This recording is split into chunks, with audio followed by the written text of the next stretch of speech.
This is my unboxing video of the TNW 828 wireless mic.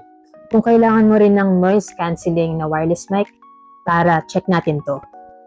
So una natin makikita yung kanyang free drawstring bag na pwede nating lalagyan pag nasa labas tayo. Next is the charging box na andyan na rin yung ating receiver and then yung ating wireless mic. So this mic, meron na siyang noise cancelling feature and Type-C rin ang kanyang port for charging. So as you can see here, magnetic na rin yung kanyang clip. Right? So aside from clipping it sa mga damit natin, pwede natin siyang i-magnet kung saan natin siya gustong idikit. Then here sa side, makikita nyo yung noise reduction button niya para mas maging clear ang ating boses. Now here naman is the Type-C receiver. Mapapansin nyo sa gilid niya, meron siyang Type-C port para ma-charge pa rin natin yung phone while using the receiver. Now, this box na lalagyan niya, nagsiserve din siya as a charging box.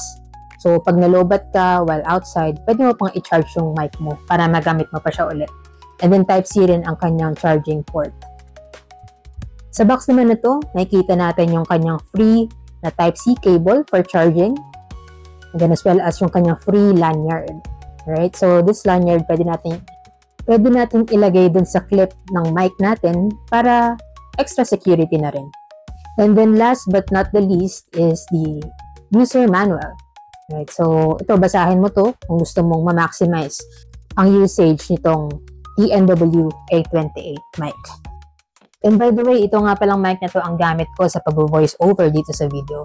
Kung kailangan mo rin to, check mo yung yellow basket sa gilid and follow for more tech content.